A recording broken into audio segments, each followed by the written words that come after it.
Renato, você é acusado pela Polícia Federal de participar de um esquema para fraudar os regimes próprios de previdência social em várias cidades do país. Seu nome constava como investidor de uma das empresas que teria emitido fundos sem lastro. Qual a verdade nisso? A única parte verdadeira é que eu tinha uma empresa de consultoria financeira que prestou consultoria para muitos municípios dentro do Brasil. Realmente, 7 estados, salvo engano, e mais de 15 bilhões de reais tiveram a nossa consultoria. Essa é a parte verdadeira. Daí para frente, a decisão de investir ou não e onde investir ou não é do meu cliente, não é minha. Então, essa é a parte que não é verdadeira. Por quê? Porque eles dizem que eu era o sócio. Na verdade, a gente apresentou um documento para a Justiça mostrando que eu tinha me retirado da sociedade, porque, eu te explico, o dono deste projeto chama-se Pedro Corino. Pedro Corino é uma pessoa, é um empresário de São Paulo, que tem uma empresa que compra e vende precatórios.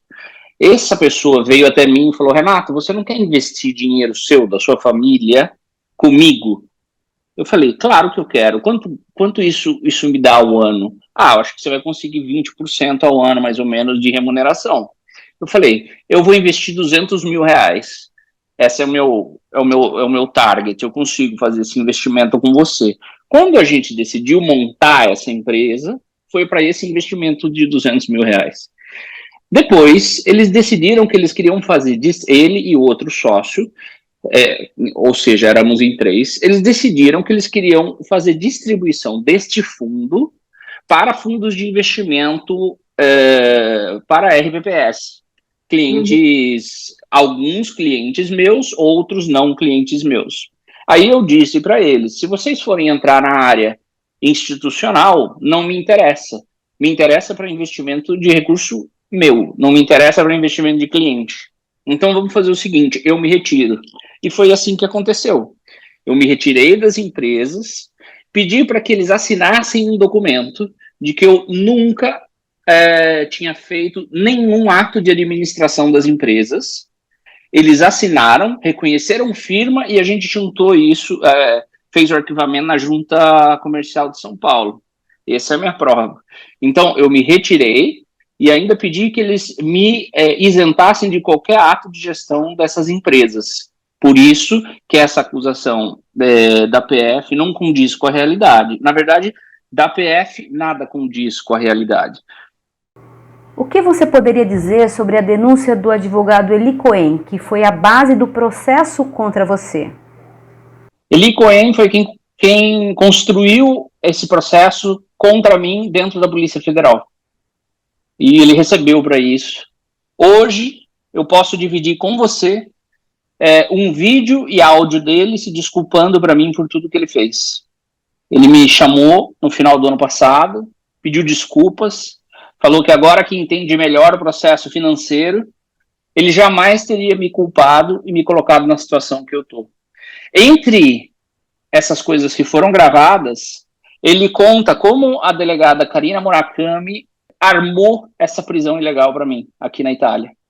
E ele conta abertamente que eles pagaram uma pessoa que trabalhava para mim em Miami para furtar documentos dentro da minha casa. Isso também está gravado. Mas quando você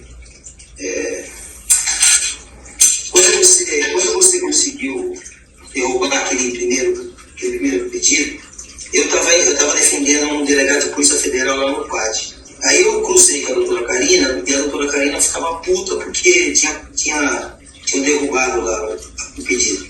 Aí eu peguei e falei: deixa eu dar uma olhadinha. Quando eu olhei assim, eu olhei e vi que você tinha colocado sua residência em Boston. Eu cheguei para ela e falei assim: ó, a residência dele não é em Boston, a residência dele é em... Foi aí que ela conseguiu reverter a história. Calma.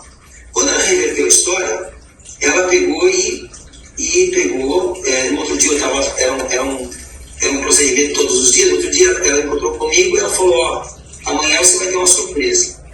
E aí foi quando ela me contou que na verdade você estava viajando. Eu não sabia, você estava viajando para a Itália e que eles iriam se segurar em Roma. Além disso, ele também assinou um documento se retratando de tudo aquilo que ele disse nos jornais e fora dos jornais. Porque eu tinha uma ação de ameaça contra ele me ameaçando, e ação de calúnia, difamação e ameaça. E ele estava para ser condenado, foi quando ele me procurou para falar sobre tudo isso. Porque a audiência estava chegando, ele seria condenado, porque a gente mandou todos os e-mails que ele me mandava, dizendo que ele estava fazendo um processo na Polícia Federal contra mim, que ele estava indo lá e criando essa história, etc, etc. Ele avisou tudo o que ele ia fazer. E hoje, ele se desculpa por tudo aquilo que fez, e inclusive, tira a culpa minha dessa transação imobiliária, que na verdade ele diz que eu paguei a casa para ele, inteira, e que na verdade teve um problema entre ele e o vendedor, que eu não tenho nada a ver com isso. Esse problema entre ele e o vendedor, isso está escrito em um documento hoje. Então depois nós estamos falando de 2000 e isso deve ter acontecido em 2015, mais ou menos, 14, não sei, essa venda, compra e venda, e essa pessoa foi assinar um documento para mim, falando a verdade, depois de criar todo esse problema para mim, e me isentando de qualquer responsabilidade nessa transação imobiliária que você citou aí, que é essa que sai no jornal. A sua ex-sócia, Patrícia Almeida Alves Misson, fez uma delação premiada contra você no Ministério Público de São Paulo. Por quê? Na verdade, ela abriu a delação premiada, ela foi presa grávida. Ela disse que foi pressionada a fazer essa delação, ela falou isso em juízo, não sei te dizer, porque nós não temos relação, mas a única coisa que eu sei te dizer sobre ela, que ela fez uma delação, e nessa delação não tem um documento que prova nada do que ela disse, só isso. Não existe um documento, uma gravação telefônica, uma mensagem, um e-mail, não existe nada que diga o Renato ganhou dinheiro de forma ilícita, ponto. Não existe isso dentro da delação premiada da Patrícia. Ela continua sendo investigada?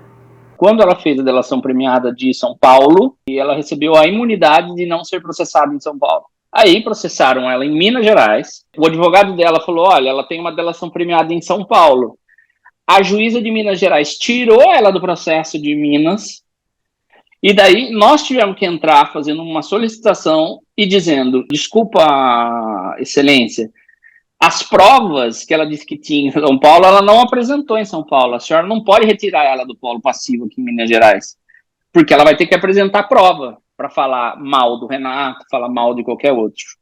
E ela não apresentou a prova em Minas Gerais e se transformou em ré em Minas Gerais. Portanto, ela conseguiu não estar nos processos de São Paulo, mas como ela não apresentou prova do que falou, Minas Gerais colocou ela como ré. Sua empresa foi acusada de gerar prejuízos de milhões ao Instituto de Previdência dos Servidores de Uberlândia, por meio de investimentos em fundos sem lastros dos recursos do RPPS. Obviamente isso, depois de tantos anos, já se provou como não sendo verdade. Primeiro, vamos colocar aqui uma coisa, eu não faço gestão. Então, se o dinheiro deu lucro ou se o dinheiro deu prejuízo, a culpa não vai ser minha nem hoje, nem ontem, nem nunca.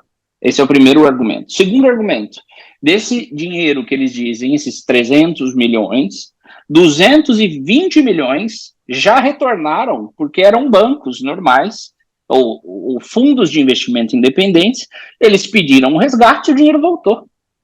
Ou seja, não era uma fraude, eles eram gestores, efetivamente, que estavam gerindo dinheiro e o dinheiro voltou. Então vamos considerar, vamos entender. Primeiro, eu não tenho poder de decisão nenhuma. Se foi para a direita ou para a esquerda o dinheiro, não é o Renato que decide, é o gestor. O nome do gestor é Marcos, eu não tenho nada com isso.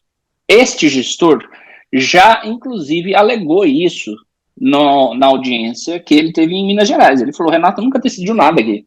Então, ele me isentou de qualquer tipo de ato de gestão. Ou seja, eu sou, literalmente, uma peça acessória naquele processo. Todos sabem que eu não fiz gestão em Minas Gerais. Imagina só, se essa mesma coisa acontecesse em todos os 70 municípios que eu prestei serviço. Então, a minha resposta para você, o que aconteceu em Uberlândia? Aconteceu que entrou um prefeito inimigo do antigo prefeito. E eu estou no meio dessa guerra política desses dois. Essa é a definição exata do que está acontecendo em Minas Gerais. Mas o Instituto de Uberlândia perdeu recursos?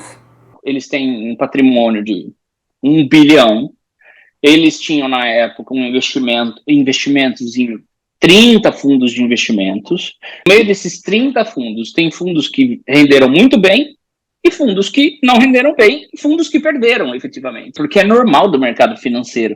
O mercado financeiro não vai sempre dar dinheiro para você. Você vai perder dinheiro também. Vamos deixar isso bem claro. Agora, qual é a minha correlação com isso? A justiça diz que deve haver um dolo para que esse prejuízo seja considerado um crime feito por mim. Qual é o meu dolo no meio disso tudo? Sendo que eu nem sequer conheço todos os gestores que foram aplicados. 2, se fosse como diz o jornal, uma questão de fraude, como é que eles conseguiriam resgatar quase 220 milhões hoje? Então não era uma questão de fraude, era uma questão de gestores independentes que estavam fazendo a sua gestão.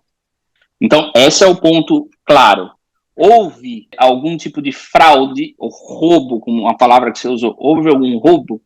Eu não sei, porque a Polícia Federal não quis investigar isso. Eu me coloquei à disposição para ajudá-los, inclusive, a investigar as pessoas que eventualmente não tenham pagado os empréstimos que fizeram. Esses são os reais interessados em fazer essa operação. Encilhamento continuar do jeito que está, travando assalariado, travando gente que realmente não tem poder de decisão. Um exemplo aqui. O presidente do Instituto de Uberlândia, ele escolhia quem é fundo de investimento. Agora, o que colocava dentro do fundo de investimento, ele nem poder para isso tem. Mas é esta pessoa que está sendo incriminada. Agora, a pessoa lá da gestão não faz parte do processo criminal nosso. Por quê? A parte rica não faz parte do processo criminal. Essas pessoas, efetivamente, eles têm o poder de decidir o que vai colocar dentro ou fora dos fundos de investimento. Esses não são réus nas ações penais. Em algum momento, você ou sua empresa indicaram investimentos da forma como acusa o processo? O nosso termo utilizado é apto ou inapto. A decisão de investir ou não é dele. Isso está dentro do meu contrato social, é o que eu tinha que fazer. Só que a aptidão ou inaptidão de um fundo significa se ele estava ou não sob a égide da resolução daquele período, da 3922/2010. Se aquele fundo de investimento estava ok, em conformidade com a legislação, o meu papel como consultor é simplesmente dizer, sim, está apto. Quanto vai aplicar, como vai aplicar, a decisão é sua. Mas vamos imaginar que a empresa que eu possuía, a sociedade, fez uma indicação. Existiria no máximo, um conflito, e isso deveria ser tratado na esfera administrativa, porque eu não era o gestor da asset. No máximo, esta empresa de consultoria teria que provavelmente pagar uma multa ou pedir uma autorização para fazer as duas coisas. Mas é uma questão não criminal, é isso que eu quero te dizer. A distribuição dos fundos não é criminal. Criminal é a gestão fraudulenta dos fundos que ninguém tinha, que eu não tinha e nem os próprios RPPS tinham, para dizer a verdade. Você disse que já morava nos Estados Unidos na época dos fatos. Quem administrava de Mateu Consultoria Financeira nesta época? Era a Patrícia e os funcionários da empresa, normal. O que eles faziam era trabalho financeiro, eles tinham qualificação para aquilo. Ela só era, obviamente, a mais experiente, ela é formada em economia na Unicamp, quer dizer, ela tem uma bela bagagem educacional para dizer se o mercado financeiro vai para a direita, para a esquerda. Não estou dizendo que ela deve acertar, mas que ela tem um entendimento bom do mercado, ela tem. E era isso que ela fazia, ela tocava a empresa naquele período. E os outros acusados têm pedido de prisão como você? Não existe pedido de prisão para nenhum deles. Isso é falta de isonomia entre os réus. É contrário à lei. Eu que tinha 2 HCs em São Paulo, só eu e a Ariane, a ex-esposa, que temos o pedido da provisória. Todos os demais réus, em Minas Gerais, não têm pedido de prisão. Foi completamente contrária à igualdade de tratamento entre os réus. Só eu que tenho esse tipo de pressão sobre mim. E, o que é mais importante, eu não sou o réu em Minas, né? Eu sou o co-réu. réu é o prefeito e réu é o presidente do instituto. O resto, todo mundo é corréu ali, não são réus principais, os da ação principal.